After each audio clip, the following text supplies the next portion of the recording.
Hi! கத்திரிக்காய் தொக்கு தான் இன்னைக்கு பண்ண போறோம். கத்திரிக்காய் தொக்கு பண்றது ரொம்ப சிம்பிள் தான். நான் சொல்ற மாரி வறுத்து அரைச்சு பவுடர் பண்ணி போட்டு பண்ணி பாருங்க. அவ்ளோ டேஸ்ட்டா இருக்கும்.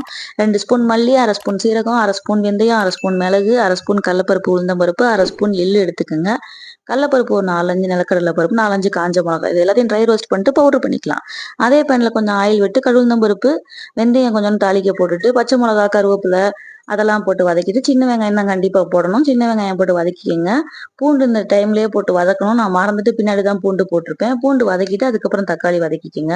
இதெல்லாம் நல்லா வதங்கவும், நல்லா மையா வதங்கினதுக்கப்புறம் கத்திரிக்காய் போட்டுக்கலாம். கத்திரிக்காவ போட்டு நல்லா ஒரு வதக்கிட்டு, மஞ்சத்தூள் மட்டும் போட்டு தண்ணி ஊத்தி நல்லா வேக விடுங்க. கத்திரிக்காய் வெந்ததுக்கப்புறம் அரைச்ச பவுடர போட்டு மிக்ஸ் பண்ணிட்டு, புளியையும் கரைச்சு ஊத்திக்கலாம். ஒரு ஒரு எலுமிச்சம்பழம் சைஸ் புளி ஊத்தி, அது நல்லா மிக்ஸ் ஆகி கொதிச்சு வரட்டும்.